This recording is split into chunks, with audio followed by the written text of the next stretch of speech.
எந்த விஷயத்தை பற்றி பேச போகிறோம் அப்படின்னு சொல்லி கேட்டிங்க அப்படின்னா, கண்டென்ட்டை பார்த்தோன்னே தெரிஞ்சிருக்கும். OPS versus OPS versus OPS versus OPS versus OPS versus OPS இதுதான் வந்துட்டு இன்னைக்கோட கண்டென்ட் அப்படின்னே சொல்லலாம்.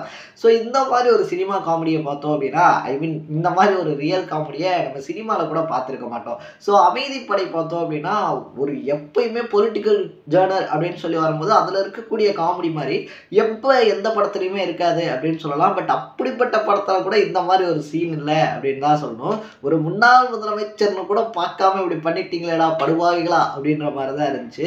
ஏன்னா ஓபிஎஸ்ன்னு பேர் வச்சது ஒரு குத்தமாடா, அந்த மனுஷனே பாவம் தேசிய ஜனநாயக கூட்டணியில் போய் ஒரு 2-3 சீட்டு கேட்டு அதுவும் தரமாட்டேன் அப்படின்னு சொன்னதுனால சரி ஓகே கிடைச்ச ஒரு தொகுதியிலையாவது ஜெயிச்சிடலாம் அப்படின்னு சொல்லி நம்பிக்கையோடு இருக்கும்போது அந்த ஹோப்பை உடைக்கிற மாதிரி ஒருத்தர் 2 பேரை நிப்பாட்டி இருந்தால் பரவாயில்ல, திருமங்கலத்தில் ஆரம்பித்து சோலைபுரம் வரைக்கும் இருக்கக்கூடிய ஒட்டுமொத்த ஓபிஎஸ்ஸையும் கூப்பிட்டு வந்து தன்னோட கை காசு போட்டு வேட்புமனு தாக்கல் இருக்கு இல்லையா, அதை பண்ணக்கூடிய அளவுக்கு உங்களுக்கு அப்படி என்னடா ஒரு ஆனந்தம் அப்படின்னு தான் கேட்க தோணுச்சு அப்படின்னே சொல்லலாம். ஸோ கலைவாணி திரைப்படம் இருக்கு இல்லையா, கலைவாணி விமல் நடிச்சிருந்தார் இல்லையா, அந்த திரைப்படத்தில் பார்த்தோம் அப்படின்னா கஞ்சா கருப்போட நிம்மதியை கெடுக்கணும் அப்படின்றதுக்காக நம்ம சூரியன் நினைக்கிறேன் ஒரு 500 ரூபாவை ஆட்டக்காரி கையில் கொடுத்து பஞ்சாயத்து மாமா நீங்கள் எங்கே இருக்கீங்க உமா அப்படின்லாம் சொல்லி கொடுத்துருப்பாங்க. அப்போ கஞ்சா கருப்பு கேட்பாரு, கை காசை போட்டு என் நிம்மதியை கிழிச்சு இப்படி என் குடும்பத்தை கலைக்காத உங்களுக்குலாம் என்னடா அப்படி ஒரு ஆனந்தம் அப்படின்னு சொல்லிட்டு அந்த மாதிரி கஷ்டப்பட்டு ஒரு தொகுதியிலையாவது ஜெயிச்சிடலாம் அப்படின்னு நினைச்சேன். என்னுடைய நம்பிக்கையில மண்ணள்ளி போடுறதுல உங்களுக்குலாம் என்னடா இப்படி ஒரு சந்தோஷம் அப்படின்றதான் ஓபிஎஸ் இருக்கார் இல்லையா, அவருடைய மைண்ட் செட்டா இருக்கும் அப்படின்னே சொல்லலாம். ஸோ அப்பார்ட் ஃப்ரம் தட் என்னதான்டா நடக்குது ராமநாதபுரம் தொகுதியில அப்படின்னு தான் இருக்கு. ஏன்னா ராமநாதபுரம் தொகுதியில வந்துட்டு ஓபிஎஸ் போட்டி போடுறாரு அப்படின்னு சொல்லி தெரிஞ்சதுக்கு அப்புறமா பார்த்தோம் அப்படின்னா 25ஆம் தேதி காலையில போயிட்டு வேட்புமனு தாக்கல் அப்படின்றத ஓபிஎஸ் பண்றாரு. சரி ஓகே அதிமுக இருக்கு இல்லையா, அதிமுக யாரை நிப்பாட்டுவாங்க திமுக யாரை நிப்பாட்டுவாங்க அப்படின்னு சொல்லி எல்லாம் எக்ஸ்பெக்ட் பண்ணிக்கிட்டு இருக்கும்போது அன்னைக்கு சாயந்தரமே பார்த்தோம் அப்படின்னா முஸ்லம்பட்டியை சேர்ந்த ஒச்சப்பனுடைய மகன் ஓபிஎஸ், அதாவது அவர் வந்துட்டு ஒச்சப்பன், அவங்க அப்பா பேர் வந்துட்டு ஒச்சப்பன், பன்னீர்செல்வம், ஒச்சப்பன் பன்னீர்செல்வம் வாய்ப்பச்சா ஓபிஎஸ், அவர் வந்துட்டு சாயந்தரமா வேட்புமனு தாக்கல் அப்படின்றத பண்றாரு. சரி அப்பயே பார்த்தோம் அப்படின்னா ஆட்டத்தை கலக்கி ஏதோ முடிவு பண்ணிட்டாங்க அப்படின்னு சொல்லிட்டு எல்லாத்துக்கும் தெரிஞ்சிருச்சு. அடுத்த நாள் காலையில பார்த்தோம் அப்படின்னா தெற்கு காட்டூர் பகுதியை சேர்ந்த ஒய்யாரம் அப்படின்னு சொல்லக்கூடிய மகன் பன்னீர்செல்வம் வந்துட்டு என்ன பண்றாரு அப்படின்னா இதே மாதிரி ஒரு வேட்புமனு தாக்கல் அப்படின்றத பண்றாரு. என்னடா 2வது பால் வந்துட்டு இப்படி பண்ணிக்கிட்டு இருக்கீங்க, என்ன நடக்குது அப்படின்னு சொல்லிட்டு எல்லாம் ஷாக் ஆகுறாங்க. ஐயோ இந்த கண்டென்ட் சத்தியமா எதுக்காகவும் இல்லை, பட் என்னால் சிரிப்பை கண்ட்ரோல் பண்ண முடியல அப்படின்னு தான் சொல்லுவேன். நானே வந்துட்டு ரொம்ப ஒரு டிப்ரெஷன் மாதிரி இருந்தேன். பட் இந்த கண்டென்ட் எடுத்ததுக்கு அப்புறமா சிரிப்பை கண்ட்ரோல் பண்ண முடியல அப்படின்னே சொல்லலாம். ஸோ 3வதாக பார்த்தோம் அப்படின்னா திருமங்கலத்தில் இருக்கக்கூடிய ஒச்சத்தேவர் அவருடைய மகன் பன்னீர்செல்வம் என்ன பண்ணுறாரு அப்படின்னு சொல்லி பார்த்தோம்னா அவரும் வந்துட்டு நானும் வேட்புமனு தாக்கல் பண்ணுறாங்க அப்படின்னு வராரு. இவருக்கு அப்புறமா சோலை அழகுபுரத்தை சேர்ந்த ஒய்யாத்தேவர் அவருடைய மகனும் வராரு. கடைசியாக மதுரையை சேர்ந்த மலையாண்டி மகன் ஓபிஎஸ் அவரும் வராரு. ஸோ அவர் வந்துட்டு பார்த்தோம் அப்படின்னா ஓபிஎஸ் கிடையாது எம்பிஎஸ் மலையாண்டியினுடைய மகன் பன்னீர்செல்வம் அப்படின்னே சொல்லலாம். 6 பேருமே போயிட்டு வேட்புமனு தாக்கல் அப்படின்றதெல்லாம் பண்றாங்க. 27ஆம் தேதியோட வேட்புமனு தாக்கல் அப்படின்றதெல்லாம் முடிஞ்சு போச்சு. ஸோ இதில் யார் யாருடைய மனு அப்படின்றதெல்லாம் வந்துட்டு ஏற்கப்படும் அப்படின்னு சொல்லிட்டு எல்லாருமே வந்துட்டு ஒரு எப்படி சொல்றது ஒரு எக்ஸ்பெக்டேஷன்ல இருக்காங்க. யாரோடதெல்லாம் வந்துட்டு ஏற்றுக்க போறாங்கன்னு சொல்லி தெரியலையே அப்படின்னு சொல்லிட்டு. ஸோ மலையாண்டி இருக்கார் இல்லையா நம்ம லாஸ்ட் ஒன், அவரை தவிர மீதி 5 ஓபிஎஸ்னுடைய வேட்புமனு அப்படின்றதுமே பார்த்தோம் அப்படின்னா அக்செப்ட் பண்ணிக்கப்படுது அப்படின்னே சொல்லலாம். ஸோ இதில் ரொம்ப இம்பார்ட்டண்டான விஷயம் என்ன அப்படின்னு சொல்லி பார்த்தோம் அப்படின்னா நம்ம ஓபிஎஸ் இருக்கார் இல்லையா முன்னாள் முதலமைச்சர் அதிமுகவினுடைய ஒரு தூணா இருந்தவர், அவரை தவிர மீதி இருக்கக்கூடியவங்களுக்கு பார்த்தோம் அப்படின்னா சொந்தமா வீடு கூட கிடையாது அப்படின்னு தான் சொல்லணும். ஸோ சொந்தமா வீடு இல்லை அப்படின்னாலும் மீதி இருக்கக்கூடிய 5 ஓபிஎஸ்மே பார்த்தோம் அப்படின்னா அதுல 3 பேர் விவசாய தொழில் அப்படின்றது பண்றாங்க. ஒருத்தர் வந்து பார்த்தோம் அப்படின்னா இந்த சுமை தூக்கும் தொழிலாளியா இருக்காரு, கூலி தொழிலாளியா. ஒருத்தர் பார்த்தோம் அப்படின்னா டீ கடை அப்படின்றத வச்சு நடத்துறாரு. அவங்களுடைய பேக்ரவுண்டை விசாரிச்சு பார்க்கும்போது பார்த்தோம் அப்படின்னா ஏங்க அவங்களுக்கு வேட்புமனு தாக்கல் இருக்கு இல்லையா, வேட்புமனு தாக்கலுக்கு வந்துட்டு அந்த டெபாசிட் அமௌண்ட் அப்படின்னு சொல்லி ஒன்று கட்டணும், அது கட்டுறது கூட பேக்ரவுண்ட் இருக்கிறதுக்கான சான்சஸே தெரிலங்க. பட் எப்படி இதை பண்ணாங்கன்னு சொல்லி தெரியல அப்படின்னு சொல்லிட்டு பார்த்தோம் அப்படின்னா அங்க இருக்கக்கூடிய எல்லாருமே புலம்புறாங்க. பட் இதுக்கு பின்னாடி பார்த்தோம் அப்படின்னா முக்கியமான ஒரு முன்னாள் அமைச்சர் இருக்காரு அப்படின்னு சொல்றாங்க. நம்மளுடைய நலன் கருதி அவருடைய பேர்லாம் வந்துட்டு பார்த்தோம் அப்படின்னா இந்த கண்டென்ட்டுக்குள்ள கொண்டு வரல. பட் அந்த பகுதியில் இருக்கக்கூடிய ஒரு முன்னாள் அமைச்சருடைய ஏற்பாட்டின் கீழே தான் பார்த்தோம் அப்படின்னா இந்த வேலை இருக்கு இல்லையா அது நடந்திருக்கு அப்படின்னு சொல்லப்படுது. ஸோ தேனி தொகுதியில் வந்துட்டு ஓபிஎஸ் இருக்கார் இல்லையா, அவருக்கான ஆதரவு அப்படின்றது எக்கச்சக்கமா இருந்தாலும் கூட தேனி தொகுதியை வந்துட்டு பார்த்தோம் அப்படின்னா டிடிவி இருக்கார் இல்லையா அவருக்காக விட்டு கொடுத்துருக்காங்க அப்பா மகன் 2 பேருமே. ஏன்னா ஆல்ரெடி பார்த்தோம் அப்படின்னா ரவீந்திரநாத் இருக்கார் இல்லையா அங்கே வந்துட்டு சிட்டிங் எம்பியா இருக்காரு. ஸோ சிட்டிங் எம்பியா இருக்கக்கூடிய ஒருத்தர் ஜெயிக்கிறதுக்கு அதிகமான வாய்ப்புகள் இருக்கக்கூடிய தொகுதியில் ஓபிஎஸ் போட்டி அப்படின்றது போடல. ராமநாதபுரத்தில் ஜெயிச்சிடலாம் அப்படின்னு சொல்லி பார்த்தோம்னா இவங்க வேற இப்படி விளையாட்டு காட்டிக்கிட்டு இருக்காங்க அப்படின்னு சொல்லி மனசை நொந்து போய் பார்த்தோம் அப்படின்னா தேர்தல் ஆணையத்துக்கிட்ட போயிட்டு ஒரு கோரிக்கை அப்படின்றத வைக்கிறாரு. ஐயா அந்த ரெட்டலை இருக்கு இல்லையா, அது மேலே வந்துட்டு அதிகப்படியான வழக்குகள்லாம் இருக்கு. ஸோ இந்த தேர்தலில் வந்துட்டு ஒன்று ரெட்டலை அப்படின்றத முடக்குங்க, அப்படி இல்லை அப்படின்னா எனக்கு கொடுங்க. இந்த ரெண்டுமே நடக்கல அப்படின்ற பட்சத்தில் அவங்களுக்கும் அந்த ரெட்டலை வேணாம் அப்படின்னு சொல்லி சொல்றாரு. பட் தேர்தல் ஆணையத்தை பொறுத்த வரைக்குமே பார்த்தோம் அப்படின்னா நீங்க சொல்ற மாதிரிலாம் பண்ண முடியாது அப்படின்னு சொல்லிடுறாங்க.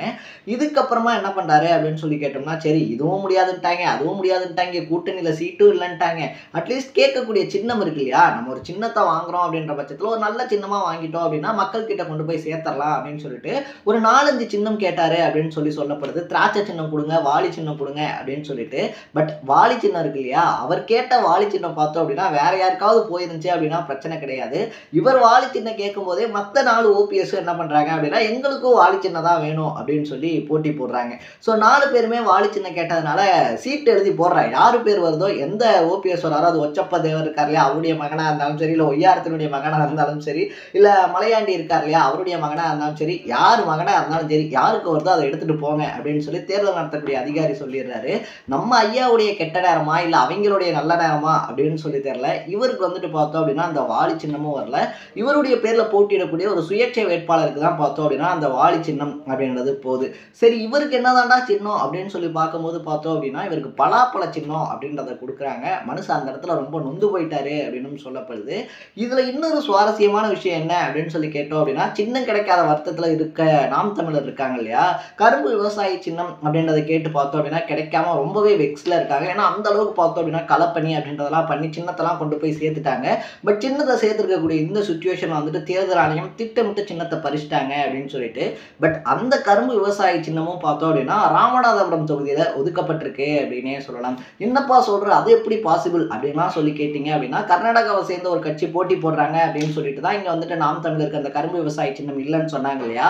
பட் அப்படிப்பட்ட அந்த கட்சியில பார்த்தோம் அப்படின்னா வெறும் 19 தொகுதியில நிப்பாட்டுறதுக்கு தான் வேட்பாளர்கள் இருக்காங்களாம். மீதி தொகுதியில நிப்பாட்டுறதுக்குலாம் வேட்பாளர் இல்லைங்கய்யா அப்படின்றதுனால பார்த்தோம் அப்படின்னா இந்த விஷயம் அப்படின்றது 19 தொகுதியை தாண்டி, அதாவது அவங்க நிப்பாட்டக்கூடிய 19 தொகுதி இல்லாம மற்ற தொகுதிகளில் சுயேட்சையா வேட்பாளர்கள் நிற்கிறாங்க அப்படின்னா அவங்களுக்கு இந்த கரும்பு விவசாய சின்னம் அப்படின்றத தேர்தல் ஆணையத்தால் ஒதுக்க முடியும். ஸோ அந்த பேசிக்ல தான் பார்த்தோம் அப்படின்னா இந்த இன்னொரு ஓபிஎஸ்க்கு கரும்பு விவசாய சின்னம் அப்படின்றது ஒதுக்கப்பட்டிருக்கு அப்படின்னு சொல்றாங்க. ஸோ ஒரு பக்கத்தில் பார்த்தோம் அப்படின்னா ஓபிஎஸ் இருக்கார் இல்லையா, அவருடைய பேர்லயே கீழே இறக்கியிருக்காங்க. ஓ பன்னீர்செல்வத்தினுடைய இனிஷியல் அப்படின்றது நெடில், அதாவது ஓ அதான் தான் இருக்கும். மற்ற 5 பன்னீர்செல்வத்தினுடைய இனிஷியல் அப்படின்றது ஓ, அவ்வளோதான். இந்த ஒச்சப்ப தேவராக இருந்தாலும் சரி, ஒய்யாரமா இருந்தாலும் சரி. ஸோ இந்த மாதிரியான சின்ன சின்ன மிஸ்டேக் வச்சு பார்த்தோம் அப்படின்னா ஓபிஎஸ்ஸை தோக்கடிச்சிடலாம் அப்படின்றது தான் அதிமுகவினுடைய பிளானா இருக்கு. திமுக இந்த டைம் ஓபிஎஸ்ஸை தோக்கடிக்கணும் அப்படின்றத விட அதிமுகவை சேர்ந்தவங்க தோக்கடிக்கணும் அப்படின்னு சொல்லி அதிகமாக பாடுபடுறாங்க அப்படின்னு சொல்லப்படுது. பட் என்னதான் இவ்வளோ விஷயம் நடந்தாலும் வெளியே காட்டிக்காம பார்த்தோம் அப்படின்னா 4 ஓபிஎஸ் இல்லை 400 ஓபிஎஸ்னாலும் நாங்கள் தான் ஜெயிப்போம் அப்படின்னு சொல்லி ரவீந்திரநாத் ஒரு பக்கம் சொல்லிக்கிட்டு இருக்காரு.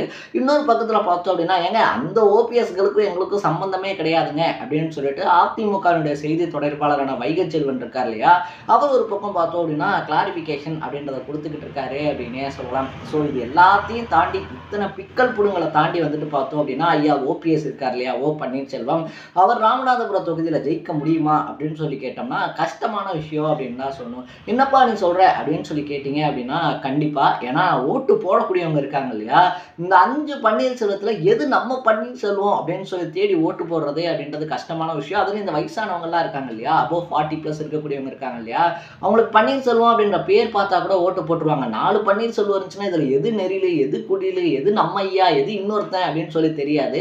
இன்னொன்று ஓபிஎஸ் வந்து பார்த்தோம் அப்படின்னா பிரச்சாரத்துக்காக எவ்வளோ பணம் செலவு அப்படின்றத பண்ணாலும் இப்படி 4 பேர் ஓபிஎஸ்ன்ற பேர்ல இருக்கிறதுனால அவருடைய ஓட்டுகள் இருக்கு இல்லையா, அதை அசால்ட்டா வந்துட்டு நம்மளால பிரிச்சிட முடியும் அப்படின்னு சொல்லி ஏடிஎம்கே ஒரு பிளான் போடுறாங்க. ஏடிஎம்கே ஜெயிக்கலனாலும் பரவாயில்ல, டிஎம்கேவே அந்த தொகுதியில் ஜெயிச்சுட்டு போட்டோம், நம்ம வந்துட்டு அதிகமாக பணம் அப்படின்றதை செலவு பண்ண வேணாம், டிஎம்கே ஜெயிக்கட்டும், பட் பன்னீர்செல்வம் ஜெயிச்சிடக்கூடாது அப்படின்றதான் பார்த்தோம்னா அவங்களுடைய பிளானா இருக்கு அப்படின்னே சொல்லலாம். ஸோ இது எல்லாத்தையும் தாண்டி நம்ம ஐயா எப்படி ஜெயிக்க போறாரு அப்படின்றத நம்ம வெயிட் பண்ணி தான் பார்க்கணும். ஸோ இப்போ இருக்கக்கூடிய பரபரப்பான சுச்சுவேஷனுக்கு மத்தியில் பார்த்தோம் அப்படின்னா என்னமோ செந்தில் கவுண்டமணி காமெடி மாதிரி தான் ராமநாதபுரம் தொகுதி அப்படின்றது மாறி இருக்கு அப்படின்னே சொல்லலாம். ஸோ ராமநாதபுரம் தொகுதியில் இருக்கக்கூடியவங்க இந்த வீடியோவை பார்த்துட்டு இருந்தீங்க அப்படின்னா இப்போ உங்களுடைய மைண்ட் செட் அப்படின்றது என்னவா இருக்கு, யாருக்கு ஓட்டு போடலான்ற மைண்ட் செட்டில் இருக்கீங்க, அது வந்துட்டு வெளியில் சொல்லக்கூடாது அப்படின்னு சொல்லி இருந்தீங்க அப்படின்னா இப்போ உங்களுடைய மைண்ட் செட் என்னன்றதை மட்டும் கமெண்ட் செக்ஷனில் பதிவு பண்ணிட்டு இதே மாதிரி இன்ட்ரெஸ்ட் இன்ட்ரெஸ்டிங்கான விஷயத்தை தொடர்ந்து பார்க்க மறக்காமல் நம்ம சேனலை சப்ஸ்கிரைப் பண்ணிக்கோங்க. நாளைக்கு இதே மாதிரி இன்னொரு இன்ட்ரெஸ்டிங்கான வீடியோட சந்திக்கலாம். Tata, bye by.